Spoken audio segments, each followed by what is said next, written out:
अस्सलाम वालेकुम स्टूडेंट्स। एक के बाद एक खुशखबरी आ रही है। मैं जितनी भी खुशखबरियाँ हैं इस वक्त हमारे पास मौजूद जो ऑथेंटिक हैं, वैसे कहने को तो और भी हैं, लेकिन जब तक वो कंफर्म नहीं हो जाते हम शेयर नहीं करेंगे। जो कंफर्म हो चुकी हैं मैं आपके साथ शेयर कर देता हूँ गुड न्यूज़, ताकि क्लास 9 10 स्पेशली 10th के बच्चों के अंदर जो प्रेशर आ रहा है एकदम से कि पता नहीं क्या होने वाला रिजल्ट के अंदर, तो वो काफ़ी हद तक प्रेशर आपका रिलीज़ हो जाए। तो कौन कौन सी खुशखबरियाँ हैं आपके लिए वो सुनते चले जाएँ। सबसे पहली और बड़ी खुशखबरी ये है कि आपकी पासिंग परसेंटेज को 40% से घटाकर 33% कर दिया गया है और ये कंफर्म है। और आईबीसीएसई ने इस चीज़ को कंफर्म किया है।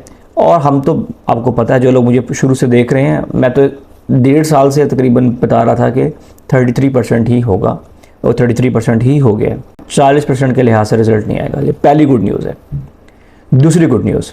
दूसरी ये है कि आपको ग्रेस मार्क्स दिए जाएंगे। ग्रेस मार्क्स होते हैं मुफ्त के नंबर। ये लगाए जाते हैं उन बच्चों को जो फेल होने वाले हैं, उनको लगाकर पास कर दिया जाता है।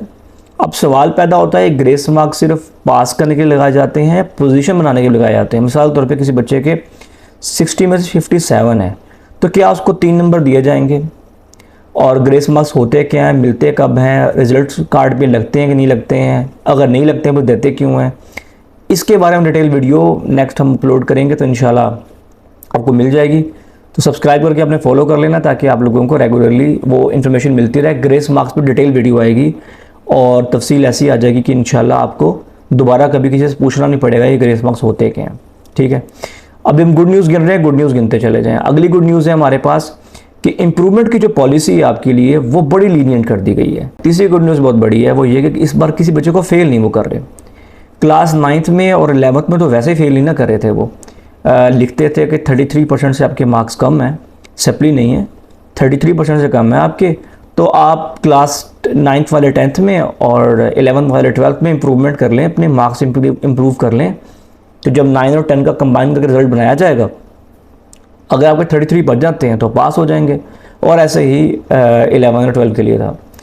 लेकिन इस मरतबा उन्होंने कहा है कि क्लास 10th और 12th को भी फेल नहीं करेंगे। अगर आप में से आपकी किसी सब्जेक्ट में सप्ली आ भी जाती है तो आपको फेल नहीं किया जाएगा। अब फेल से मुराद ये होता है कि अगर आपकी बहुत पहले वक्त की बात करें तो 3 सप्लियों के ऊपर था, फिर थोड़ी छूट दी गई, 5 सप्लियों तक कर दिया गया और अब तो वैसे निकाल दिया गया। पहले कहा करते थे अगर 3 सप्लियाँ आपकी आई हैं तो आप दोबारा करें 12th, अगर आपकी 5 सप्लियाँ आई हैं आप दोबारा करें 12th। और अब आप लोगों के लिए रूल बनाया गया कि आपकी 9 में से 9 सप्लियाँ भी आ जाए तो अपने दोबारा 12 नहीं करनी है, इम्प्रूवमेंट एग्ज़ाम दें। अगर आपकी 1 में फेल हैं 1 का पेपर दें, 3 में फेल हैं बस उन 3 का पेपर दें, आपको पूरी 12 करने की ज़रूरत नहीं है। अगर आप 5 में फेल हैं सिर्फ 5 का पेपर दें, आपको पूरी 12 करने की ज़रूरत नहीं है। इसी तरह से 10th के लिए भी है सेम। अच्छा, एक और गुड न्यूज़ है।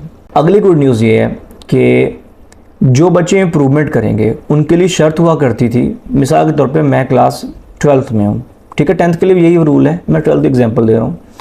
मिसाल के तौर पे मैं क्लास 12th में हूँ और मैंने बड़ी मेहनत की है, लेकिन मेरे मैथ में 100 में से 90 नंबर आए हैं क्लास 12th में।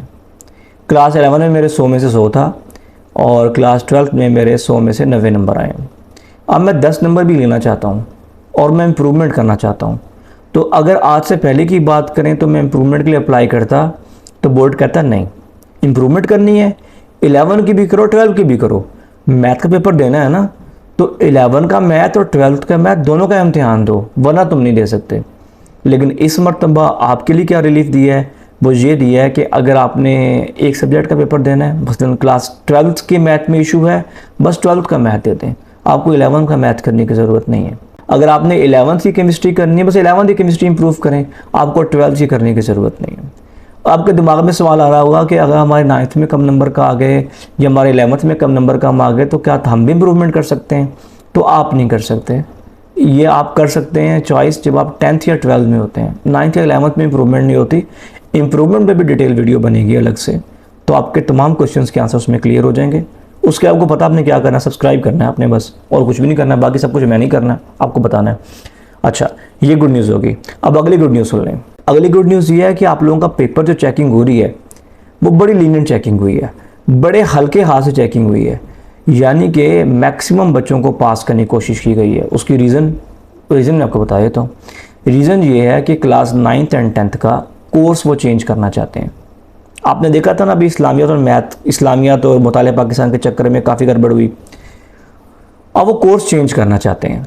अब जब पुरानी सप्लियाँ का ढेर लगा होगा, इम्प्रूवमेंट का ढेर लगा होगा, अब बच्चे जब बोर्ड ने उनका पेपर लेना है पुरानी किताब से बनाना पड़ेगा। अगर नया कोर्स जारी कर दिया और नए बच्चों का नए कोर्स से, तो वो बड़ा गड़बड़ सी हो जाती है और काम जो है बोर्ड का डबल हो जाता है। तो इसलिए वो काफ़ी रिलीफ दे रहे हैं, 40 को 33 कर दिया, जितनी गुड न्यूज़ बताई हैं वो दी हैं। साथ में वो ये कर रहे हैं कि चेकिंग बड़ी लीनियंट कर रहे हैं, आप लोगों को पास कर रहे हैं। लीनियंट का मतलब ये नहीं है कि आपको बहुत मार्क्स लगा रहे हैं, मार्क्स उतने ही लग रहे हैं जितने आपके बनते हैं। लीनियंट ज़्यादा उन बच्चों के लिए है जो फेल हो रहे हैं, उनको पास किया जा रहा है। और जिन बच्चों ने पेपर बहुत अच्छे तरीके से अटैम्प्ट किया है, उनको कोशिश की जा रही है कि उनको मैक्सिमम मार्क्स लगाए जाए, उनके फुल लगा दिया जाए। ऐसा नहीं है कि बच्चे ने 100% पेपर अटैम्प्ट किया हुआ है और बड़ा ज़बरदस्त लिखा हुआ है, उसने डायग्राम्स बनाई हैं, डेफिनेशंस लिखी हैं, एग्जाम्पल्स, यूनिट, सब कुछ किया हुआ है उसने, और कहीं थोड़ा सा मिस्टेक हो गया तो वो उसकी वजह से मार्क्स नहीं काटते हैं। काफ़ी लीनियंट चेकिंग चल रही है। और क्लास 11-12 की भी, क्योंकि 2028 में एक्सपेक्टेड है कि एफएससी का जो कोर्स है वो चेंज हो जाएगा, तो उससे पहले उन्होंने अपनी सप्लीज जो है वो क्लियर करनी है। एक मैंने आपको बताया था कि आपने एक दुआ करनी है, और मैं भी कर रहा हूँ, और जो हमने लास्ट वीडियो में डिस्कस भी किया था कि आप लोगों ने दुआ ये करनी है कि कहीं ऐसा हो जाए जैसा पिछली बार हुआ था। अभी तो ये है ना कि क्लास 9th के मार्क्स थ्योरी के, क्लास 10th की थ्योरी के मिलाकर 33% लेने हैं। ऐसे 11 की थ्योरी के और 12th की थ्योरी के मिला के 33% लेने हैं। पिछली बार उन्होंने कहा 9th की थ्योरी, 10th की थ्योरी और प्रैक्टिकल मिला के ले लो 33। अब प्रैक्टिकल में तो आप सबने मारी नकल और सबकी हुई है सिफारिश, कम से कम भी 20-22 तो लगे हैं आपके, ठीक है। इवन जो बच्चे जिनकी सप्लीज है ना, उनके भी 18-18 लग रहे थे इस मरतबा। तो वो 18 नंबर मुफ्त के अगर वो ऐड हो जाएंगे, आपका 33% बड़े आराम से बन जाएगा। तो दुआ करें कि इस मरतबा भी पार्ट 1, पार्ट 2 प्लस प्रैक्टिकल, इनको मिला के 33% की पॉलिसी दे देना, तो आपकी मौज लग जाएगी, ठीक है। तो ये आपने दुआ करनी है, मैं भी करूँगा। इंशाल्लाह हमारी दुआ कबूल हो जाएगी तो हमारे लिए रिजल्ट जो है वो और अच्छा आ जाएगा।